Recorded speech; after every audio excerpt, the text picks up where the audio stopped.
Hello, beautiful souls, and welcome to day 7 of this 21-day journey of returning to ourselves, returning to our truth, returning to the source of all that's available and possible for us.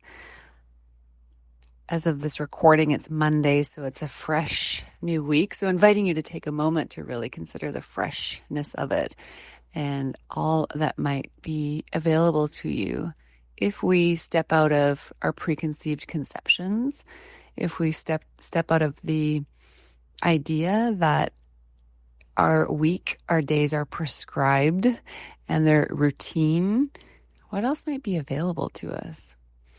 Inviting you into that contemplation, I would also like to talk a little bit about living in the question. As I've shared, everything that I share with you in these audios is an invitation for a contemplation. It's not a direction to assume or absorb or implement or embody something that I'm sharing with you. It's an invitation for a contemplation. And we struggle with living in the question. Our minds, the way we've been trained, is that we want answers. As soon as there's a question, we want an answer. We want an answer and we move on to the next question. Our mind is seeking the satisfaction of closing that loop. The mind loves closure. It loves to put things in compartments, to organize it, to have structure. Sitting in a question is uncomfortable for our mind. And yet there's so much magic available to us when we can live in the question. Sometimes a question can last for a day, and sometimes it can last for years or decades.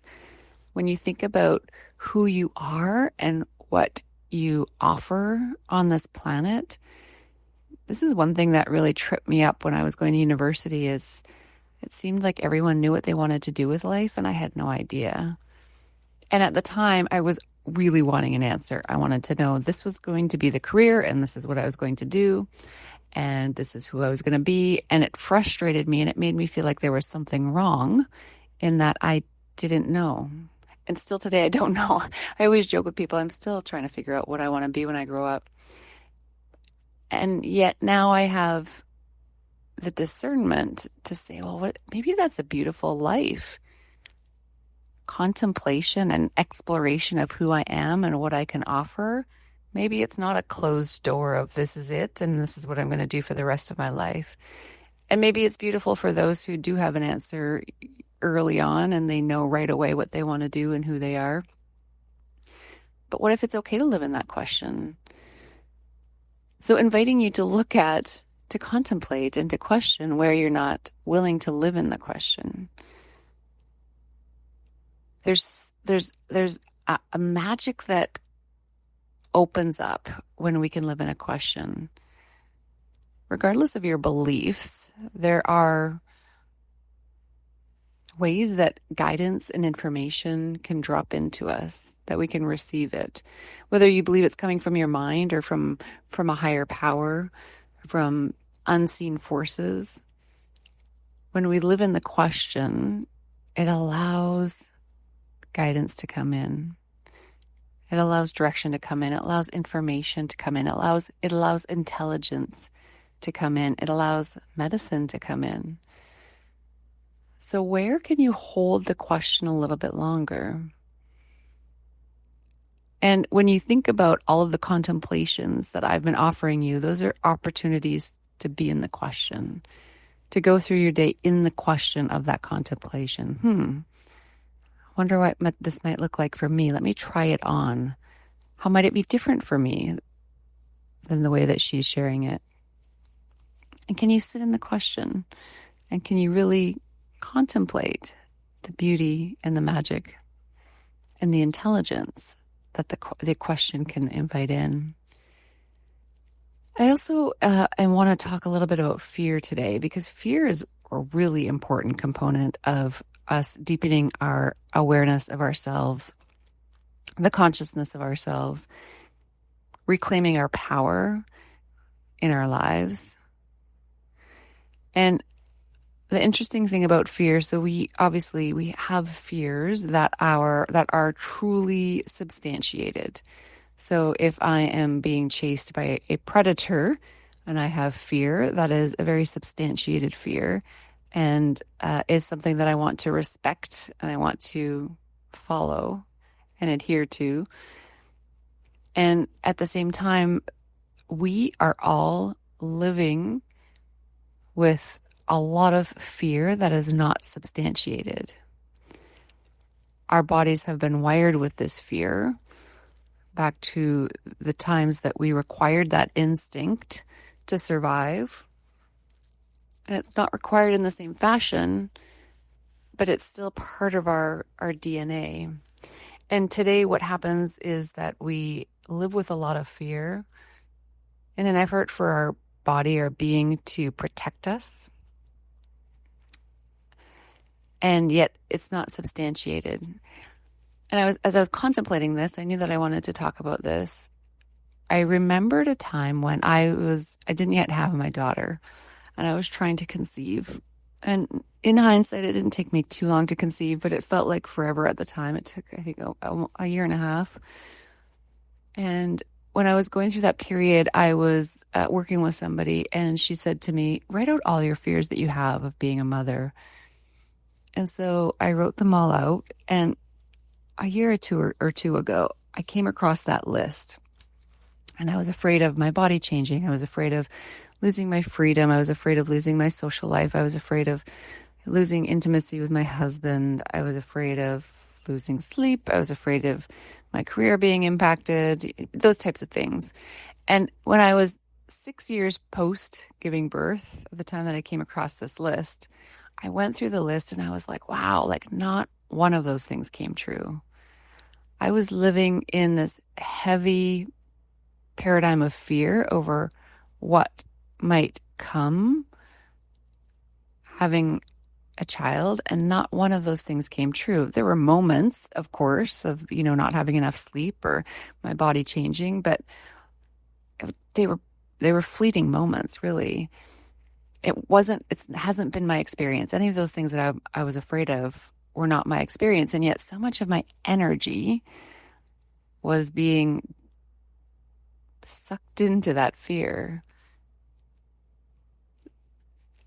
And I still think about it today when I'm at work right now. I'm in a position where I've been identified for, an upcoming promotion, timing to be determined. But I think a lot about the fear of what that would mean, about me not being capable of performing at that level, of losing time. It's going to take too much time away from my family. The fear of, what if I don't succeed at it? There's all kinds of fears that come up, and are they substantiated or not? And the unfortunate thing is when we're not aware of the fears, they really keep us small. So this is especially true when we're in contemplation of what we desire and what our intentions are in life and, in these 21 days. So inviting you right now to think about your intention or your intentions and contemplating whether or not there's any fear. Is there any fear? And if you're not noticing any fear around these specific intentions, inviting you to expand the question and the contemplation to other areas of your life. Where is it that you might be living with fear, where it's drawing your attention, where it's pulling your energy and your focus, and it's keeping you small? The paradox of fear is that its intention is to keep you safe in an effort to give you freedom. And yet the very design of it is keeping you locked in. It's keeping you away from freedom. The more that we can become aware of the areas in our life where fear is driving us, the more free we can become. So inviting you in this moment to take a deep breath, inhaling into your belly, your rib cage, your upper chest, and exhaling all of the air, all of the breath out. Inhaling into your belly, your chest, and exhaling all of your air out. And one more time, into your belly, your rib cage, your upper chest, and exhaling out.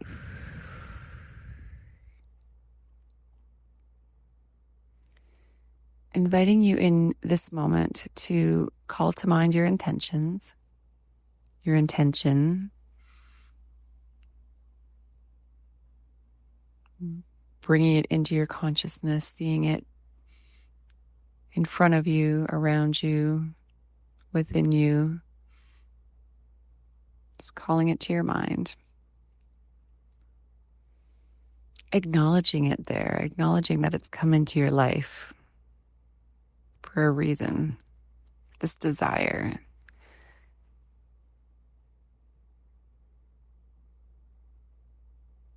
Taking a moment to imagine again how you believe you will feel upon the having of it.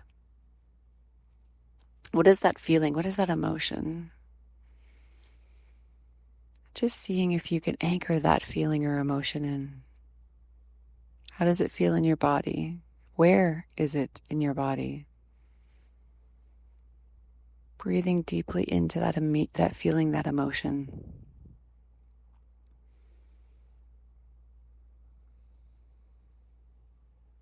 Allowing it to expand throughout your body. Allowing it to expand. And if it slips away, come back to the question of how might I feel if I have this intention actualized in my life? Who might I be?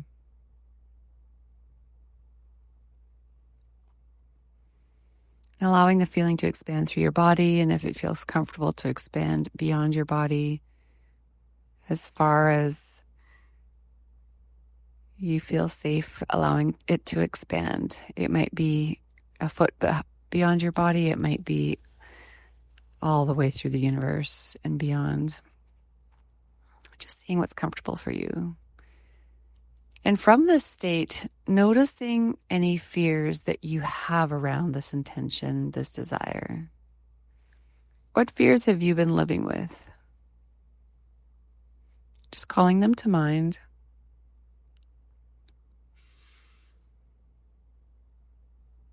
And inviting one fear to sit in front of you as though it's a person, as though it's a persona. And you're just sitting down to have a conversation with it. There's you expanded in the energy of your desire, your intention, and in front of you is one fear that's been operating within your system. And just really letting it know that you see it, you're acknowledging it.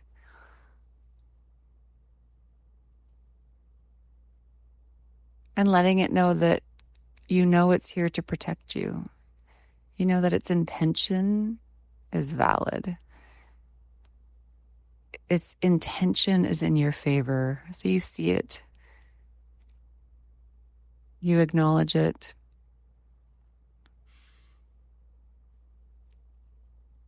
And just taking a moment to see if you can sense or feel or ask it what it's trying to serve to you. What's the benefit for you of having it in your life and in your system? Just noticing, if you're not comfortable with these exercises, it might be new to you. So it's just consider it like play. You're just playing, using your imagination. For those of you that are comfortable with it, just lean into it and just see, is there any benefit that it's giving you? Is there a message? Is there intelligence? Is there wisdom? And if there is, receiving it.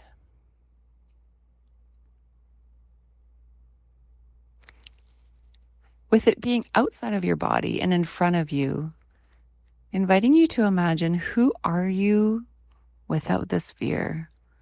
Who are you without the fear?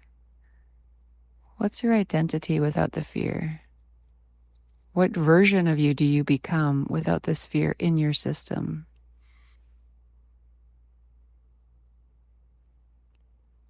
Just noticing, contemplating.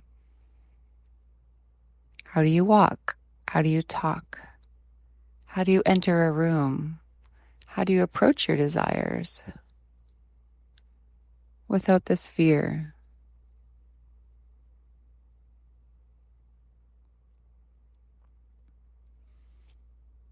If you have noticed that there's wisdom that you can extract from the fear, inviting you to anchor it in.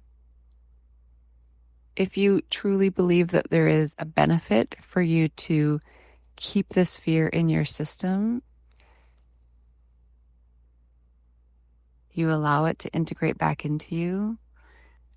And if in this moment you see that it's not required, you thank it for the gift. You thank it for its intention to protect you. And you let it know gently that you're going to move on without it. Anchoring in this new identity, this new version of you. And as you go through your days, your weeks ahead,